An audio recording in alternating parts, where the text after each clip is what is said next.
morning again, ladies and gentlemen. Welcome to the session on governance. Today's session is going to be a practical guide. We won't be going into too much theory. We'll try and see how best to practice this and how we can implement it in our businesses. I think most of us, when we think of governance, we think it's a complex subject, and we think, how do I untangle this big monster? So today we'll just look at some of the practical ways in which we can apply governance within our own businesses. As I said, practical guide. So my question is, when you hear the word governance, what do you associate it most with? Compliance and regulations, ethics, risk management and controls, leadership. What's your sense of governance? You know, governance, when you think of governance, you do think of compliance, you do think of regulations. But I just want to maybe perhaps emphasize a little bit more that, you know, compliance is very critical and is very crucial for governance, but it is not the end all and be all for governance, right? We need to be looking over and above just the compliance, because that can be a tick box exercise. So what governance looks at is more than just the compliance and the regulations. We need to build on. One of the most important things that when you're considering governance is the leadership aspect and the ethical culture, because the person that leads the organization sets the tone for that particular organization. We can have rules and regulations and compliance, but if we haven't got the right people in place to actually lead the organization, it becomes a little bit tricky in terms of how then do we apply these regulations and compliance. So just bear that in mind. So I do agree with you that most of us think of compliance and regulations, but it's beyond that. It's beyond who's actually in charge of our organization. What tone are they setting? Where are they taking the organization? Right, let's move on to the next slide. Now, if I move on, in terms of governance itself, from a pure definition of what governance is defined as the process or the institutions and the frameworks by which an entity is directed and controlled, through which decisions are made, and how those decisions are ultimately implemented, and how we allocate resources to achieve particular goals. Right, that's governance in a nutshell, in a high level. But when you look at King 4 in particular, King 4 looks at governance in a little bit different. It says, corporate governance is the exercise of ethical and effective leadership. So we're focusing on the ethics and the effectiveness of your leadership. Do we have an effective leadership that can help me to implement my strategy and my goals? It's very, very critical. Have I put systems in place to ensure that I'm able to deliver ethically and effectively? Right, that's governance in a nutshell. When you look at governance overall, it doesn't only apply to large corporates and public sector and SOEs and so forth. I know majority of us, when we think of governance, we think it doesn't apply to me. I am a small entity. I do not need to have all of the systems in place. However, every single organization requires a system with which to make decisions so they can achieve goals. Doesn't matter how big or small you are. So just bear that in mind, that it applies to all organizations. You can apply it at a small scale or at a large scale. When you look at King 4 even goes as far as saying you can apply governance proportionally. So what that means is that for a smaller entity, you will look at your size and say, for my size of entity, what is practical? Why would King 4 want you to apply this proportionally? The main reason would be that every organization is very different. And number one, we all have limited resources. So you can't apply a wide range of governance if you haven't got all the means to actually apply that. So you'll be looking at your resources, you look at your size and look at the practicality. Is it actually practical? Can I go ahead and apply all of these principles? Or what should I do for my size? And also the complexity. How complex is my entity? Do you need a board? If I don't need a board and I'm a one-man show, what best practices can I then apply for my own entity? That's what governance is all about. So you look at your own entity and say, for my size and my complexity, what do I need to be putting in place? Right. Okay, moving on to these headlines. I'm sure all of us have seen these headlines. One time or another, this is what we wake up to in South Africa. We've become accustomed to some of these headlines. We've seen them. I'm not going to go through all of them. What I am going to do is just focus a little bit on, maybe I'll read the Daily Maverick, because I think it summarizes all these headlines in a way. The Daily Maverick says, poor policies, and I'm reading at the bottom left of the screen. Poor policies and bad governance are everywhere, from electricity and logistics to local government and deteriorating confidence in mining policies, fast catastrophic levels of corruption to unsustainable levels of public spending and debt, and failure to deal with criminality. So for me, that article, that statement rather, encompasses everything that we're seeing here. It is everywhere. It is not just in the public sector or the private sector. This is all combined. And it also is not, it doesn't also, it's also very true also for the SMMEs. If we do not put the right structures in place, we can also find ourselves in some of these situations. The difference is, yes, we're not public entities. We don't have a public interest score, so no one is particularly interested in us, but we are interested in ourselves. We are vested in ourselves. We've got employees that are reliant on these entities that we are running. So it's very important for us to actually ensure we do have some good corporate governance. Now, if you remember anything from this webinar, just remember these 4 things. This is the essence of corporate governance. There are 4 dimensions to corporate governance. It's who makes the decisions, who, what, when, and how. Very, very important. Who needs to do what, by when must it be done, and how must it be done? This is the essence, this is the crux of governance. If you can master this for your entity, you mastered governance. Because governance is a system, it's a process, it's the practices that you must put in place. I'll go into a little bit of detail now in terms of the who. Now, when it comes to the who, these are the role players in governance. Very, very important. Every single person in the organization plays a particular role. It is important that those roles are clearly defined. You must define the roles that every single person plays. If a person is an owner, they play the role of an owner. Sometimes in a small business like the many that we all manage, you could be the owner and the shareholder. You could be the CEO. You could be the manager as well. But it's very important for you to understand that each and every single one of those roles has got different responsibilities, right? So you must be able to distinguish and say, now I'm a shareholder, I've got certain responsibilities. Now I'm a director, I've got certain responsibilities. As a manager, I must manage. As a manager, I must implement certain things. So the critical thing is identifying who the key role players are in your organization. Once you have identified them, allocate specific roles and responsibilities for them. The key thing is allocating accountability and responsibility.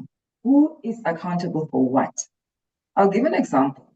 You as a business owner, if your CIPC annual returns have not been filed, the CIPC is not going to contact your accountant or administrator to say we are deregistering the entity. They will contact you as a shareholder, as a director, to say, we are deregistering you. So you are ultimately accountable.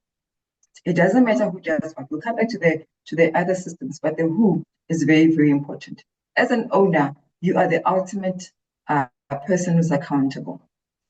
When you come down now and you are the director or you are the CEO or you are part of that level of giving direction, you set the tone for the business. You set the tone for governance in your entity. What sort of tone are you setting? Because many times people will say, do as I say, not as I do. Unfortunately, it doesn't work in business. People do as you do. So it's important when you're the director, what do you do? What tone are you setting at the top? So just mind yourself and watch yourself there.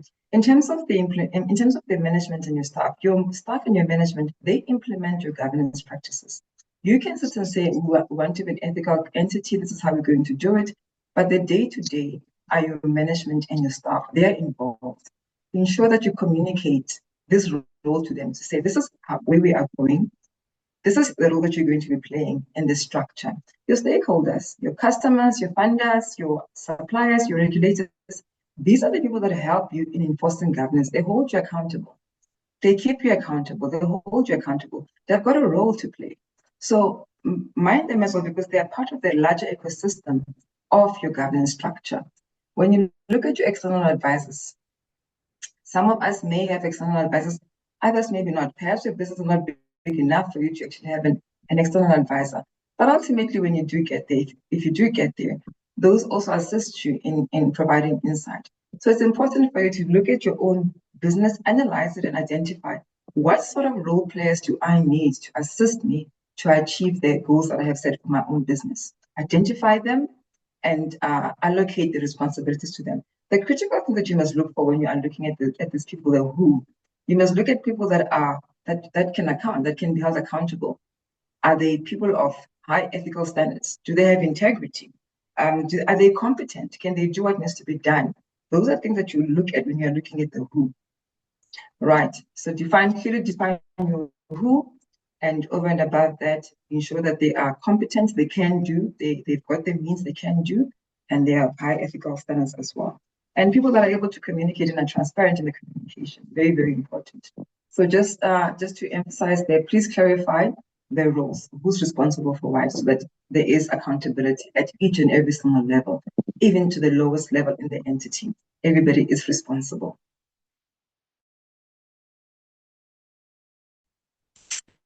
and accountable. When you're looking at the what, remember I said the what. The what is important because this is what we are doing as a business. Where are we going? What are we doing? As the board, we've now clarified our roles. You are the board, you are the shareholder, you are the owner, you are the manager, you are the executor of these roles. We've clarified our roles. The issue is, what are we doing now? The board will set the strategy. The owner, whoever that level is, the highest level, will set the strategy and the performance targets.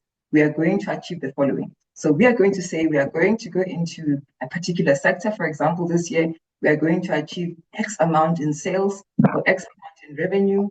We put it there, and those are our targets. We are going to minimize the following risks in the business. That is set by the owner or the shareholders or the directors. They say, we are going in this particular direction. It's very important. The what needs to be communicated. It needs to be documented as well. Right. In terms of risk and opportunity needs to be managed. In every single business, you are going to get risks. You are going to have opportunities. Every opportunity comes with some level of risk. So it's very, very important that as a business owner, you know that over and above setting a strategy, over and above setting performance targets, I need to manage my risk as well as my opportunities. Very, very critical. You need to identify key risks. So these are risks that are applicable to your organization, including even external risks that will impact you with or without you doing much. You need to be able to see those and manage them, assess them, manage them. But very, very important is that we need to get every single level of employee in the business involved in risk management. Ultimately, yes, the directors are responsible, they are accountable, but every single person manages risk. Let's take, for example, we've got a physical office. You've got an office manager who must manage the office. They must ensure that no unauthorized person enters that particular building. When we all leave at night or in the evening, nobody must be able to come through. If there's an alarm, the alarm must be set. They need to say, if I'm not physically there, I need to either inform the receptionist or inform the staff to say, whoever leaves last, you must follow the following processes. That's part of risk management. When you think of risk management, again, we try and make it very, very complex. It is not complex. It's about, what are my risks in my business? And how do I best manage them? Again, important, you document these things. When you have meetings, you engage with your staff in meetings, you engage and you talk about the risks. Same thing with opportunities. Opportunities will not always be identified by the shareholders and the directors. Not always. The staff, the management, they're involved in the day-to-day operations. They identify the risks, they see the opportunities. It's critical to engage with your staff and your management to understand, where are we as a business? What are our risks? What are opportunities? And what can we focus on? Yes, we can focus on the top risks. Every business has got the top risks. We've got cash flow risks. We've got declining sales risks. Those are high-level risks that we can all probably identify with. But there are also specific risks that are only applicable to your industry and your entity. So please identify those. That's very, very important. Ethics and culture. I spoke about it a bit earlier to say, ethics and culture is the glue to any entity. If you want to have a functional entity, create an ethical culture. Create a culture of accountability.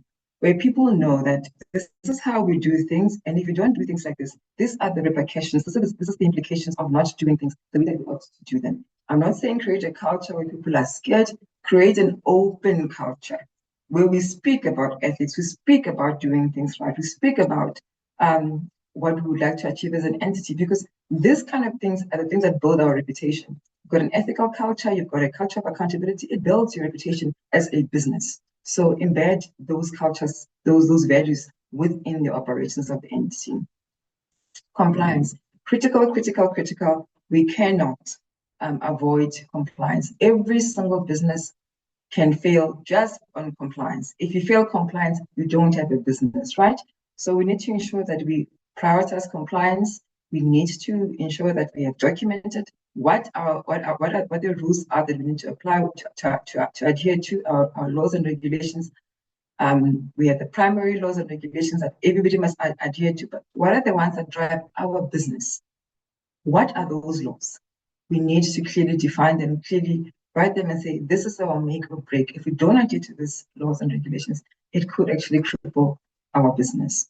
Right, and the last part that you need to look at when you're looking at the what is the sustainability. It's very, very important that every business is sustainable. We don't want to be running a business for 6 months or a year or 2 years and then shut down. The whole point of creating a business, yes, is to create value for your shareholders. Yes, is to probably close a gap or a need that exists in the market. But you also want to be sustainable, right? So it's important that you consider the long-term value. Succession planning. What happens if Martha is not available tomorrow? Can the work still continue? Will I still be able to deliver? These are things that you must sit down and debate and discuss as an entity, right? So look at your what. What is important to you? What drives the strategy? What are your risks? What are your opportunities? What ethics and culture should you be looking at? What compliance should you be looking at? And sustainability. So SMMEs must govern. You must govern. That is your rule. That's governance. This is actually governance. The what, the strategy, the risk, the ethics, compliance. That's what we do as entities, right? Then if I move on to the when. We've now touched on the who and the what. When. The when is very, very critical. The when determines when things must be done. It does not matter how perfect you've done something. If you have missed the timeline, it serves no value. So timelines are very, very important. When do you do something? It must be clearly communicated and again, documented in your business. Looking at, we can start off with compliance deadlines. Those are non-negotiables. You cannot miss a deadline. It's going to have repercussions for your business. So you need to ensure that you've prioritized those deadlines, you know when it's going to be done, and you've clearly documented it and you adhere to those timelines. Very, very critical, very, very important. So that's very important that we prioritize the when. In terms of your meetings, every business is different. Some businesses might be fine with a meeting once a quarter. Some might be fine with weekly and others monthly.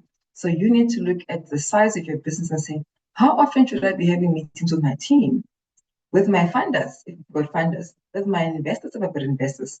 How many times should I be meeting with them? How often should I be engaging with them? That's up to you, but you must actually determine your own cycle. It is very, very important. It must be structured, it must be regular. In terms of business reporting, again, I've said business reporting there because you are reporting overall on your business. You must have reports for every cycle in your business. You must have reports relating to HR. When are HR reports meant to be provided? Have those reports ready. My IT reports, my marketing reports. How often should I be getting this? My management accounts, should they be quarterly? Should they be monthly? Do I need to be preparing financial statements? And if so, when and by when? When and yeah, agree on the timeline. So very, very important to say, I've identified all of my key cycles in the business and I'm doing the reporting and I've prioritized the timing. In terms of the risk reviews, your risks, you can decide how often you need to review the risks, but at least annually, minimum, semi-annually. But for us smaller businesses, These are things that we look at on a regular basis, right? So perhaps make it part of your staff meetings. If you're meeting monthly, look at what risks have emerged. What do we need to manage as a business? I've touched on compliance deadlines. I won't go back into that. Stakeholder engagement, very, very important. Your stakeholders, it's not just funders, it's your employees, it's your customers, it's everybody. How often should you be engaging with them? They are part of your ecosystem, so you need to ensure that you're also looking after them. The timing is very, very important. Just ensure that you do this governance on a regular basis. It is structured, it's on a regular basis. It is not a once-off exercise. Very, very important.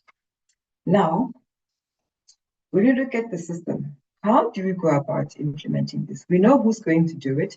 We know what needs to be done. We know by when it needs to be done. The how is very, very important. Quick example. If I have asked my sales and marketing team, you need to market our product, we need to make the sales. The marketing team is marketing aggressively. Our sales team is going out there, it's got the product, it's selling it. Have I equipped them with the right tools for them to be able to make that sale, to convert those sales? Right, so we need to look at, do we have the right systems in place? Do we know how decisions are supposed to be made? Do we know who can sell what? Do we know who can authorize what? These things need to be documented. So the what is clear, the how part of the process, it's the systems, it's the processes, it's the practices. So we must document who can authorize purchases of 10,000, who can authorize 500,000, who can authorize 1 million. It must be clearly documented. Who can decide that we are moving today from this building? Who can decide we're buying a new asset? Who can decide we're disposing of that particular division, for example, or we're changing? Who? It needs to be documented to say, this is how we make decisions. It needs to be clear, it needs to be transparent. Policies and procedures, very, very clear. We must document.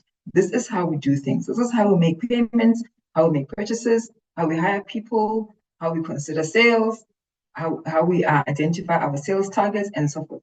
Document those particular areas. Monitoring and evaluation, very, very important. We need to be able to measure ourselves. So do we have the systems in place to say, okay, fine, this is how we're performing. Those also need to be put in place. Transparency and reporting, very, very important. We should be able to provide accurate, accessible reports. Funders, regulators, and all stakeholders, including ourselves. We must report also to our staff and our employees, ensure that we engage with them on a regular basis. Continuous improvement, very, very important. The world is fast changing, right? Today we have this, in two years' time, whatever we may have may no longer be relevant. So it's important that you adapt to the changes that are happening around you. Train the staff if you need to. Train yourself if you need to. Adapt to growth. That's what we need. So ensure we've got the right systems in place to ensure that we're able to move on to the next part. Now, governance is very, very practical. So the how is how we do things, how we implement things, the practical side of things. So let's ensure that we have the systems in place to enable us to deliver practically and embed this in our day-to-day operations. Now, I think the biggest thing is the trust. That's what we are aiming for. You know, once you lose the trust as a business, doesn't matter what you're selling. It doesn't matter what you're selling. We don't trust you. We won't be buying it. It's almost as good as you've killed the business. So the whole point of good governance is to build that reputation, yes, but it builds the trust with your stakeholders, with your customers, as well as your employees. Every employee would love to work for a reputable entity. Nobody wants to work for an entity that is known for not being ethical, because you are, by association, you'll be seen as somebody who's not ethical. So it's very, very important. Thank you for participating. So I truly agree with your sentiments there. In terms of the next slide or the next section, now that we know what governance is, and you've pretty much identified why governance is important. Governance is important. But I want to also highlight something else, right? So when you look at SMMEs, we are all operating SMMEs, but we play a very crucial role in the business, in the economy overall. When you look at SMMEs contribute a whole lot to the South African economy. Just 30 to 40% of South Africa's GDP is coming from SMMEs. It's coming from people that are on this call. We are contributing to the GDP of South Africa. So imagine if we strengthen our governance, our internal controls, manage our risks, how much more we can continue to sustain and contribute to the economy of South Africa. In terms of the jobs, 60% of the employment in South Africa comes from the SMME sector. It's quite big. It's quite big. So we play a very vital role. So it's important for us to create businesses that are sustainable because we are creating jobs, we are creating employment. So sustainability is very, very crucial. Let's ensure that we put together these good governance practices so that we're able to continue to assist in this employment in South Africa. It's vital for local economic development, and it's a key driver for economic expansion. We've all heard, the government has often said, government doesn't have funds to expend, doesn't have funds to do this. Yes, it must create an enabling environment, but we also have a role to play as SMMEs to ensure that we are growing the economy. So let us continue doing that as SMMEs. In terms of why governance is critical, you're all spot on. You've all said it builds trust with banks, with your stakeholders.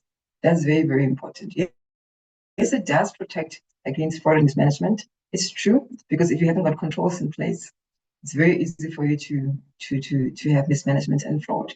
And I think if you look at majority of the scandals that we have, there is a level of fraud and mismanagement. And oftentimes when you look at fraud is intentional. It's the intentional stealing or the intentional defrauding or the intentional lying to somebody. It's intentional. Fraud is very intentional. So it goes back again to ethics, to say, have I got the right people in place? So you cannot have good governance without embedding an ethical culture. Just bear that in mind, to say ethics are very, very important. Ethics for yourself, ethics for your organization as well. Very, very crucial, right? But governance, again, it enables growth and funding readiness. Imagine you've got a big contract, the bank says to you, let us see your accounts, give us your policies, let's have a look.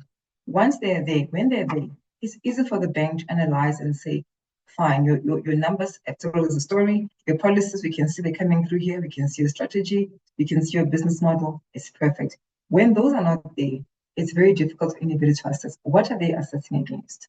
Right, that's a critical part of ensuring governance is there. So basically having the systems in place, having everything in place. Poor governance will result in missed opportunities, right? Which is quite, it's self-explanatory. If I haven't got the documents that I'm being asked to provide, nobody can assess. Builds reputation and brand equity, very true. But most importantly, I think we undermine this. And people always say, my biggest assets are my employees. It is very true. Governance enhances employee trust. When you are able to engage openly with your staff and you say what you mean and do exactly what you say, it does enhance that trust between yourself and the employees, right? So leadership, it does enhance that trust in leadership.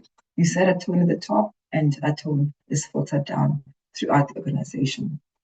And ultimately, it leads to effective organizational and business planning. That's it in a nutshell. From a practical perspective, I think we've touched on a little bit of some of these practicalities, but I'll touch high level again on them. Practical governance practices for SMMEs. So when you look at SMMEs, I won't do the poll, I'll just go straight into the practical steps. When you look at the practical steps for SMMEs, very, very important, we spoke about it. We said, when you're looking at the who, we know who they are, but can we clarify their roles and allocate responsibilities? This is the person, this is what they're responsible for. Establish simple governance structures.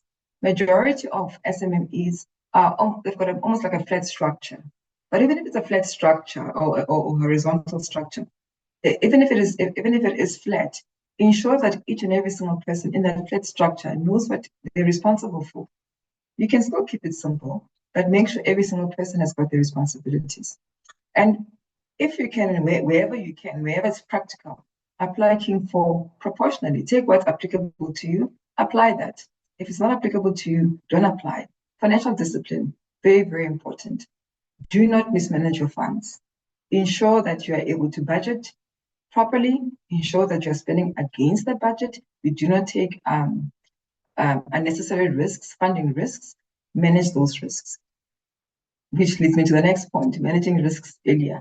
Right, so we need to identify our risks in those meetings that we're having with our staff, with our stakeholders. What are my risks? What are my opportunities? Let's manage them early enough. Transparency and reporting, very, very important. As I said earlier, we need to be reporting on time. Compliance and ethics, I've said, ethics is the glue of the organization. Ethical culture is the glue. Compliance is critical because this is what we need to be compliant with to deliver on our mandate. So it's very, very important for us to ensure we have that. Practical steps for SMMEs continued, build capacity, very, very important. That example of the sales team earlier on, do they have the necessary capacity? Do they have enough manpower? Do they have the systems? Do they have the tools? Very, very important. Technology and record keeping, we cannot ignore technology. We're in a world where technology is driving everything at this stage. So we must be able to ensure that we are using technology wisely in our business as best as we can. And we must always plan for sustainability. Building a culture of accountability, very, very important. And if we don't know how to do something, very easy, let's engage the experts. It's critical to engage the experts, right? Now, the last part of my presentation I'm going to go into is the 3 finance pillars for good governance. I'll speak about finance because I'm an accountant, as I've mentioned earlier. So finance is my area of expertise, right? So there are 3 areas that I believe every business, if we just focus on those 3 areas, we would be able to achieve good governance from a finance perspective. Remember, there's many aspects of your business. There's you've got your ops, you've got your marketing, you've got your IT, you've got your HR, and every single part of your business needs to have good pillars. You need to identify what are my pillars that are actually going to assist me in achieving or driving whatever the goals are for that particular area. So for now, we're just focusing on finance pillars, but remember there's other pillars as well, right? Looking at the 3 pillars, there's 3 pillars in finance. So these are the pillars that I say that we're saying if you can master this, you've mastered. You will have good good governance from a finance perspective. The three pillars are: 1, know your numbers. Number 2, manage your cash flows and creditors. Number 3, stay compliant. What do we mean by know your numbers? Knowing your numbers means you need to be able to have a record of your numbers. You need to have your management accounts, your financial statements that tell you, I've made so much in sales. I've made so much in revenue. I've made so much in profit. I've made so much as a loss. These are my expenses. These are my monthly costs. This is how much I'm making per product. You need to be able to get to those numbers as well. Know the numbers. So see the numbers, but know the numbers in detail, because the numbers tell you a story. The numbers is your strategy and your performance reported, basically. They're reporting your strategy and your performance. If we say we're going to be hiring 50 people, but I can see I've got savings. Why do I have savings? So that's something that you need to manage. Know your numbers, very, very important. Analyze your numbers. Managing your cash flow, very, very important. You must manage your cash flow and your creditors. When you say manage the cash flow and the creditors, it's not only about looking at the numbers, it's about engaging with your creditors. If you're unable to settle liabilities, engage with them on time, because they can make or break you, remember. So if you explain to them, this is my situation, this is what we can look at, they might even be willing to enter into a payment arrangement. So be open to having those conversations with the creditors and managing your cash flow wisely. Financial discipline is very, very important. Staying compliant. We've spoken about this many times throughout the presentation. Again, very, very crucial. You must stay compliant. It can make or break your business.